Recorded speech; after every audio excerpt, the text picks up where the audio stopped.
Ian Braga. Jamilton Pereira, Herbert Melo.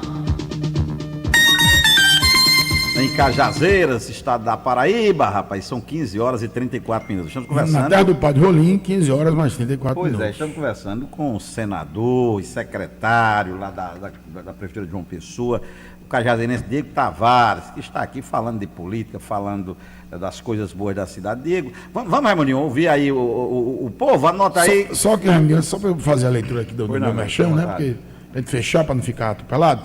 Está em busca de cuidados especializados para você e sua família? Conheça a Clínica Integrada Cecília Dantas, com uma equipe dedicada de psicólogos, você precisa, viu, Guardião? Psicopedagogos, nutricionistas, eu preciso, que oferece suporte integral para crianças, adolescentes e adultos. Você também, viu, Ian? Na Clínica Cecília Dantas, cada jornada é única. Os profissionais irão ajudar você a superar os desafios, a alcançar o equilíbrio emocional e nutricional que merece. Agende já a sua consulta. Vá agora mesmo, Ian, vá lá. Está atendendo adolescente lá e começa a sua jornada para uma vida mais saudável, feliz. A gente diz que você está magrinho, né? Precisando da substância. Você cheinho. Zap, eu disse que aqui o nutricionista era para mim. E tá o Zap 83999054717, localizado na rua Santo Antônio, 136, na rua da Escola Vitória Régia Júnior. Siga-nos nas redes sociais, @Clínica Cecília Dantas, Clínica Integrada Cecília Dantas, cuidando de você e de sua família, com carinho e expertise. Sua saúde em boas mãos. Pois é, dado aí o recado, professor Herbert, rapaz, e vamos aí, vamos ouvir o povo, Raimundinho. Alô, boa tarde. Boa tarde, doutor Adjamilton, boa tarde, professor, boa tarde, Ian Braga, Geraldo da Mota. Doutor Adjamilton, toma espaço um pouco do programa para lembrar que doutor Diego Tavares, sobrinho do nosso ex-deputado federal, doutor Edno Tavares, Diego tem toda a liberdade, tem condições de passar e visitar as famílias de Cajazeiras diante do nome Edno Tavares e diante do nome da família. Diego, eu lembro, quando eu estive 10 anos à frente da escola da APAI, você compareceu na nossa entidade de APAI. Você prestou uma ação em benefício da nossa escola. E hoje eu não estou à frente, mas é outro pessoal que toma conta, mas eu já te falo o seguinte: obrigado pela sua ação na nossa escola ali quando a gente estava precisando da sua atenção, viu? Você tem toda a liberdade de visitar as famílias e dizer: minha gente, eu estou de volta. E merece ser visto. Parabéns, Diego, e vá à frente, que seu nome é muito bem recebido no meio da sociedade Cajazeiras. Muito obrigado. Bom, tá aí, Geraldo da Mota. Vamos a outro ouvinte, Raimundinho. Alô, boa tarde. Boa tarde, Adjamilton Pereira. Boa tarde, Ian Braga. Boa tarde ao professor. Boa tarde a todos da bancada e aos ouvintes do programa Boca Quente Parte 2. Boa tarde ao entrevistado. Aqui é o pastor Wilton Torneiro. Parabenizar ao entrevistado por vir receber essa homenagem a esse grande homem que deixou sua marca na cidade de Cajazeiras, Edno Tavares, saudosa memória, deputado federal. Quero dizer que eu fiz mecânica de usinagem no IF, hoje eu sou torneiro mecânico. E eu sempre defendo e sempre defendi que a nossa cidade de Cajazeiras ela possa ter um distrito dos mecânicos, um distrito industrial e uma escola técnica municipal para preparar o jovem de 16 anos ao mercado de trabalho, como também o senhor que já passou de 45, 50 anos, que não é mais alocado pelo mercado de trabalho, não tem mais oportunidade. E aprendendo uma profissão, ganha o seu sustento com dignidade, sustenta a sua casa. Que Deus abençoe a todos, parabéns pela entrevista. E eu gostaria de fazer uma pergunta ao entrevistado. O senhor pretende ser candidato a deputado federal, seguindo o exemplo do seu tio? Que Deus abençoe, boa sorte a todos. Obrigado aí, pastor Wilton. Vamos a outro ouvinte, Raimundinho? Pronto, então se refere aí a essas duas participações. Se referir a essas participações, porque são participações de testemunhos de pessoas que foram aí atingidas, tiveram ali exatamente as suas vidas mudadas para melhor através de obras, de investimentos que foram conquistados através de Edno Tavares. Então, para Diego, certamente É muito bom ouvir isso, Nenê. Eu que agradeço, primeiro aí o pastor Hildo, para mim é um prazer muito grande ouvir isso, como você falou, Ian, para mim a gente reviver a memória. Então, quando a gente fala em Edme, sempre tem aquele orgulho da família, que se dedicou, se empenhou, e quando a gente vê testemunhos como esse, só mostra do quanto ele fez o bem. Ele sempre fez aquela política de fazer o bem, de trazer resultados, e fico muito, às vezes um pouco até emocionado com esses testemunhos e muito feliz ao mesmo tempo. Do mesmo modo, agradeço a você, pastor, do mesmo modo a Geraldo também, que fez um trabalho aí à frente da PAI. A PAI tem um trabalho importantíssimo, hoje mais do que nunca, porque hoje a gente está se deparando com uma nova realidade, que é as questões das crianças com autismo. Então, hoje que os tratamentos são cada vez difíceis, porque é uma coisa muito nova, e a quantidade de pessoas, de famílias que têm TEA cada vez maior. Então, se preparando ali nesse momento, a PAI também tem dado uma contribuição nesse sentido, e aí mostra também do que foi feito lá atrás. Então, muito feliz e só tenho a agradecer em nome de toda a família e de vocês. Ô Diego, se na verdade com essas tratativas todas, se confirmar que você será candidato a deputado estadual, ainda não é tempo, mas muita gente cobrando isso, você vai ter Cajazeiras também como uma das bases. É claro que você, com esse trabalho grande de João Pessoa, você foi da gestão do Luciano Cartacho, fez um grande trabalho, você é da gestão de Cícero Lucena já esses 2 mandatos, conhece João Pessoa, tem uma base grande em João Pessoa, mas você vai ter Cajazeiras, sua terra natal, como base também para a sua campanha? Eu sempre, eu tenho uma filosofia que eu digo o seguinte: quando Deus dá as oportunidades, a gente tem que agarrar e se dedicar e se empenhar. Então, até brinco com minha esposa, minha família, que todos os cargos que eu exerci na Prefeitura de João Pessoa, já foram 6 ou 7 secretarias, no governo do Estado, no Senado, aí toda vida que vem um desafio novo, eu disse, aguenta as pontas um pouquinho aqui, que eu vou estar um pouquinho ausente para me dedicar. Ele disse, isso não termina nunca. Porque na primeira vez eu tinha 23 anos, fui o secretário mais novo do governo do Maranhão, de todos os governos do Maranhão. Eu disse, eu sou muito novo, as pessoas, se eu não der resultado, não me dedicar, não me empenhar, e não estudar aquilo, que eu costumo dizer que não é só ser secretário, você tem que estudar a pasta, como funciona, como é as coisas para dar o resultado. Aí eu dizia, era novo, então eu tenho que fazer isso aqui. Aí a segunda, eu disse, o desafio agora é maior, porque eu fui para uma Secretaria de Trabalho, Produção e Renda, que tinha um banco de 50 milhões, para poder, um banco social, que era o Banco Cidadão. Então eu digo, vou ter que me dedicar, porque aqui é meu CPF que está em jogo. E aí toda a vida é isso. Então, dizendo o seguinte, todo cargo, se for assim, se for candidato a 26, como eu já disse, deixar claro aqui, não vim aqui com esse intuito de fazer campanha, de ir atrás de voto, nada disso. Vim aqui receber uma homenagem em nome da família, do reconhecimento de quem fez. E se acontecer lá na frente o consenso desse aspecto, se for candidato, ou seja suplente, seja deputado federal, deputado estadual, dentro dessa conjectura como um todo, se for assim, irei me dedicar e me empenhar. Por quê? Em João Pessoa sempre fiz isso, quando todos os cargos, graças a Deus que eu exerci, sempre tem minha marca, sempre.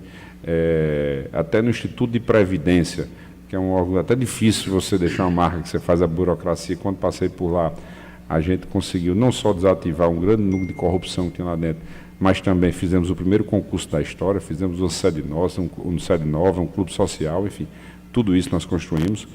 E do mesmo modo, quando eu assumi o Senado. Quando eu assumi o Senado, a primeira coisa que veio em mente foi Cajazeiras, por Edme Tavares, por meu pai, pelas minhas origens, e assim eu fiz. 2, 3 dias depois de assumir, estava aqui em Cajazeiras e escutando dizer qual é a maior reivindicação da população que a gente pode ajudar. Na época era o hospital universitário, então a gente deu continuidade a um trabalho e deixar bem claro, outros parlamentares também tentaram e fizeram. Chegando a esse patamar, a nível estadual, irei fazer e me dedicar por toda a Paraíba e, consequentemente, com um carinho especial do coração que tenho pela cidade de Cajazeiras, porque aquilo que eu disse, desculpe se estou insistente, vim a Cajazeiras relembrar o passado de quem eu tenho tanta admiração, que é Edme Tavares. 15+43, tem uma participação aí, um ouvinte querendo interagir com o senador Diego Tavares. Alô, boa tarde. Boa tarde. Quem fala? É Roosevelt Leitão. Seja bem-vindo. Fique à vontade, Roosevelt. O espaço é todo seu. Boa tarde, Adjamilton. Boa tarde, o professor, nosso professor, e boa tarde, Ian. Boa tarde, em especial para o doutor Diego Tavares. Eu sou testemunha, Diego, como ex-assessor de Edson Tavares na Câmara dos Deputados, o esforço, a dedicação e o amor que ele tinha pela Paraíba, especialmente por Cajazeiras. Edson tinha Cajazeiras como a sua segunda mãe. Realmente, o berço de Edson Tavares, que é o de Reginaldo Tavares, meu amigo de infância de Edinaldo Tavares, então Edson tinha um amor fora do comum por Cajazeiras. Então, eu lamento não poder estar aí presente nessa comida que você vai receber, Diego, mas parabenizar você, a memória do nosso querido e saudoso Edson Tavares, um dos grandes baluartes da nossa política paraibana e por que não dizer de Cajazeiras. Então, recebo o meu abraço, Diego, e para Reginaldo Tavares e todos os seus familiares. Tá bom, Rússio, obrigado pela participação, pela audiência, rapaz, cidadão de bem dessa terra, rapaz, tá nos ouvindo e nos escuta todos os dias. Fica à vontade, Diego. Rússio, primeiro é um prazer muito grande contar com essa audiência. Você passou de assessor para ser amigo da família.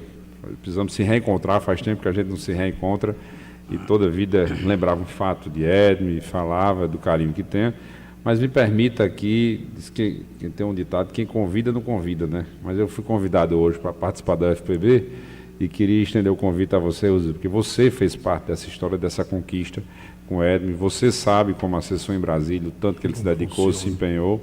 Então, se você puder, hoje às 19 horas, estarei lá representando a família, mas você faz parte também da construção desse IFPB, e aí se sinta convidado. Fica à vontade. Fugindo aqui, meu amigo Diego, senador da República Federativa do Brasil, fugindo um pouco do protocolo, na seara política também, mas é uma situação, inclusive é matéria nossa aqui, né, da edição, né, da redação, um assunto polêmico que hoje está nas principais capas dos principais jornais do país. Alguns dizem que, enfim, é fumaça, outros dizem que não, enfim. Para mim é extremamente polêmico, eu sou muito sincero. Eu cresci entendendo que aquela área da praia é do povo, que a gente chama popularmente de marina. Lembro de uns anos atrás, inclusive, que tinha alguns estabelecimentos comerciais na área onde se coloca desova de tartarugas, outras espécies, enfim, daquele ecossistema específico ali da orla.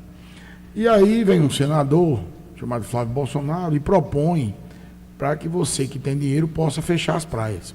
No Brasil a gente tem a seção especial para algumas áreas realmente que conseguiram, há uma legislação específica para isso, federal, estadual, que permite, vamos lá, um resort, um investimento desse tipo. Mas para você ir lá e fechar a praia, aí não, mas isso tem, está irregular. Existem cidades aí costeiras, né, no Nordeste que tem, mas está irregular. A praia é do povo, a praia é livre. Quero saber, meu amigo Diego, como é que foi esse debate lá? Se você é a favor, se você é contra, como é que o Senado vê isso? Porque, sinceramente, humildemente falando, é antipopular, anticonstitucional, antidemocrático. E, sinceramente, tanto assunto importante que o Congresso tem que discutir, aí está discutindo poder fazer investimento em praia para uma elitezinha. Bem, professor, é um assunto polêmico. Quando estive no Senado, participei de algumas discussões nesse sentido. Lhe confesso que, no momento do projeto atual, não me adentrei como se permanece o mesmo desde a época que eu estava lá. Mas eu vou falar um pouco daquilo que foi discutido quando estive no Senado Federal ali. É um projeto polêmico porque, às vezes, o que cabe para um Estado não cabe para outro. E aí você não pode fazer uma lei genérica do que pode ser feito. Rio de Janeiro tem uma discussão muito importante nesse sentido, porque é importante a gente lembrar por que começou essa discussão. Começou porque, há mais de 100 anos atrás, foi deixada uma faixa de marinha, não era a praia, uma faixa de marinha, para que, se houvesse uma invasão no país, essas áreas pudessem servir para o Exército se instalar, e nessa instalação do Exército, ela servia de defesa sem invadir a casa das pessoas. Ao longo do tempo, o próprio Exército começou a ocupar essas áreas para fazerem base, para fazerem marinha, para fazerem residências, que é o caso do que acontece em alguns casos do Rio de Janeiro, e tem outro estado que me falha a memória disso. a população também, em alguns casos, começaram a também a ocupar esses espaços. Então, o que era o meu pensamento na época, naquele momento? E aí eu cito por base João Pessoa, que é a nossa cidade, uma das nossas cidades, a maior cidade praeira, podemos dizer isso. E João Pessoa, Cabedelo, Conde, as cidades ao redor. O que é que eu vi ao longo da história? Existiam invasões e intermares. A prefeitura foi lá, fez uma calçadão, fez a preservação, passou uma rua, lindo, belíssimo. Tirou as invasões e fez o poder público. Existia uma invasão no bairro do Bessa, do mesmo modo. Conseguiu-se fazer metade do bairro, a outra metade tem essa discussão do que pode, não pode e tal, tudo indo. Camboinha. Camboinha existe testemunho de casas que recuaram e se instalaram barracas que acabaram virando comércio, que ganham mais do que restaurantes que pagam imposto. Então, o que é que eu chego à conclusão? Se o poder público tiver presente fazendo obras de infraestrutura, deve-se ser liberado para isso.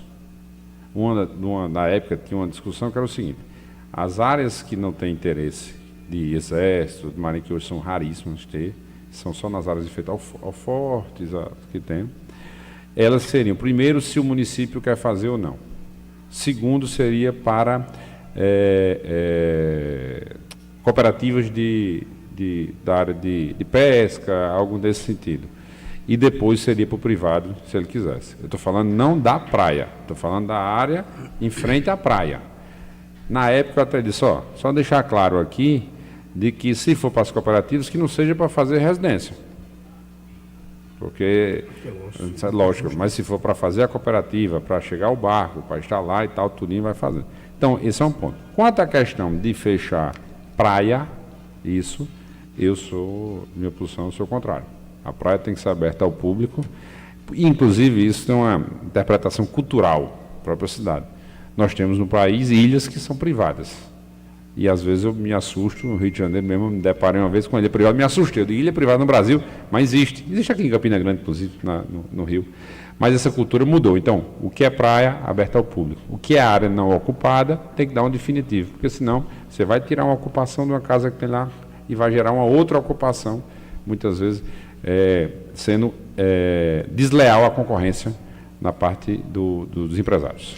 Olha, só dar uma informação aqui, aquilo que a gente já havia divulgado, já era certo isso, mas fato, o Tribunal de Contas da União TCU, em sessão hoje, elegeu por unanimidade o paraibano Vital do Rego para presidir o TCU a partir do dia 1º de janeiro. Então, essa ascensão dos paraibanos em vários cargos importantes a nível nacional, quer dizer, agora já concretizado, escolhido por unanimidade, Vitalzinho no TCU, o Mota vai para a Câmara, nós temos o Herman Benjamin, que vai para o STJ, nós temos Daniela, primeira secretária de Senado. Pois é, nós temos ainda Caixa Econômica, Banco do Brasil, enfim, importante demais essa ocupação de paraibanos em cargos importantes. Deixa eu aproveitar aqui já para dar o recado que a entrevista, ouviu? Tá tem um recado para Negão, que o Negão está só perturbando aqui, Negão. Tá rápido, o tempo está passando ligeiro demais, a entrevista é muito boa.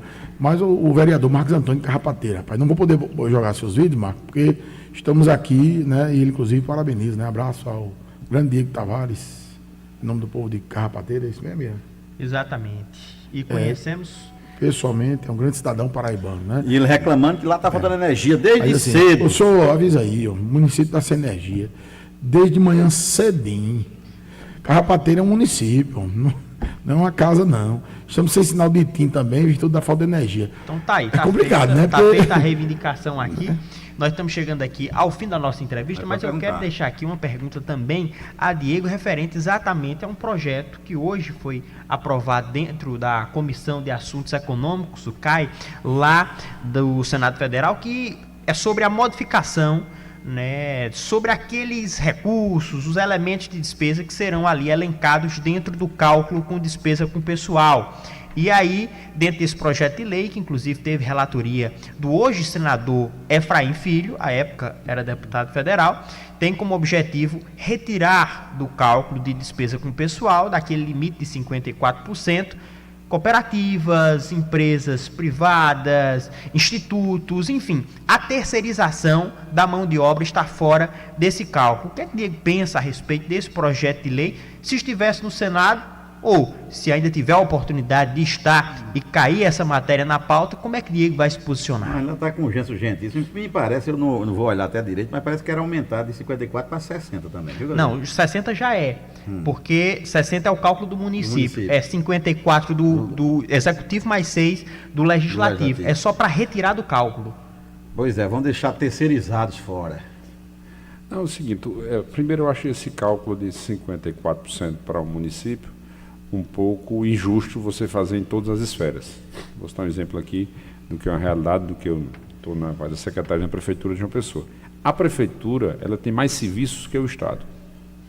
É natural. A Prefeitura, ela tem o PSF, ela tem as escolas, ela tem a parte de assistência social, além das outras secretarias como um todo. Então, quando você compara no meu cálculo, e o Estado ele arrecada mais, está presente maior, mas você nota uma disparidade um pouco nesse sentido desse cálculo. Então, acho que você não pode generalizar. Vou citar outro exemplo. João Pessoa tem mais hospitais do que as outras cidades da Paraíba. Então, ela tem mais servidores também. Então, eu acho que falta uma regrinha um pouco mais detalhada do que é os 54%, o que é que pode chegar a 60%. E uma forma disso aí é o exemplo de que, eu vou citar para o João Pessoa, pela minha experiência. João Pessoa, quando o prefeito Cícero assumiu, você tinha um tal da zona descoberta. O que é a zona descoberta? A prefeitura liberava loteamento, a prefeitura liberava prédios, liberava a construção de casas e não se pensava na escola, não se pensava nos PSF. Naquele PSF, muitas vezes, tinha locais que as pessoas iam para um PSF, chegava lá, não era atendido, porque dizia que era em outro, o outro era 3 quilômetros e também dizia que não era lá. Então, a zona descoberta. Para fazer novos PSF, tem que aumentar a folha. Quando aumenta a folha, o Tribunal de Contas chama de soltar no seu limite. Então, muitas vezes, não se tem uma regra, por exemplo, você tem uma regra de quanto investir na saúde, mas você não tem a regra de dizer quantos deles tem que ser com o pessoal. Então, assim, isso ajuda um pouco, a terceirização ela é importante em alguns aspectos, mas não é 100%, mas ajuda. Então, eu sou da opinião de que isso vem para ajudar, ao mesmo ponto, precisa achar uma matemática para cidades até 200 mil habitantes, tantos por cento. Cidades acima de 200 mil, tantos por cento. E assim fazer um cálculo para ser mais justo. Você vai, do mesmo modo que eu estou falando aqui de uma pessoa, eu falo de São Paulo. São Paulo atende muito mais gente e tem a maior população de rua do Brasil. Com a pandemia nem se fala. Então ela precisa ter uma equação lá. Ah, você arrecada, mas ela tem os problemas também. Ela tem que investir em turismo, ela tem que investir em esporte, ela tem que investir em outras atividades que são pessoas que estão lá na ponta. Olha, deixa eu mandar um abraço para meu amigo Castelo, rapaz, que veio aqui prestigiar a entrevista de Diego Tavares. Castelo, um abraço. Diego, faltando aí só 3 minutos para terminar o programa, deixei esse espaço aí para algo mais que não lhe foi perguntado e que você queira fazer referência, ou apenas para as suas despedidas. Primeiro, agradecer aqui a você, a Djamilton, a Ian, o professor, a todos que fazem a Rádio Difusora. Para mim é um prazer muito grande estar aqui. Agradecer a participação dos ouvintes. Agradecer aqui a Castelo, a Raimundinho, também está aqui conosco. Desde que cheguei em Cajazeiras, está aqui conosco acompanhando. Agradecer a vocês e a todos os ouvintes. Agradecer as diversas mensagens aqui que tenham recebido. Infelizmente aqui pelo programa não consegui ver todas, mas irei responder ao sair daqui. E um prazer muito grande, tá certo, estar aqui nesse momento, nessa cidade que para mim gera emoção, gera saudade, gera raízes. Então, para mim é um prazer muito grande estar em Cajazeiras, rever os amigos e mais tarde estaremos se encontrando na UFPB. Um grande abraço e boa tarde a todos vocês. Obrigado, Diego, pela presença. Boa tarde, Elzinho. Boa tarde, Djamilton Pereira. Boa tarde, professor Heberto Melo. A todos, um fraterno abraço e o compromisso de estarmos aqui novamente amanhã. Tem uma última aqui que mandaram aqui na interna para mim, eu vou registrar, né? Manda quem pode, obedece, quem precisa trabalhar aqui no Boca Quente, né? Então, a redação mandou avisar que a cirurgia do prefeito Zaldemir foi um sucesso, viu? O marca-passo deu certo, eles estavam na mesa, né, de cirurgia e hoje já está se recuperando. Me permita aqui só retornar novamente para fazer um registro. Primeiro ao prefeito Zaldemir, até falei com ele ontem, que estava antes da cirurgia, e ao mesmo tempo fazer um registro a José Cavalcante, que eu tenho um carinho muito grande e sempre que venho aqui sou muito bem recebido por ele, por Kilder, por ela, enfim, por toda a família. Já fez a visita, José? Mais tarde. Foi não, tá certo. Vai lá, né? Vai Boa lá. tarde, professor. Boa tarde aos meus amigos, pela preferência, pela paciência e pela audiência, se Deus quiser. Amanhã, dia 5, é isso mesmo, Ian? Dia 5.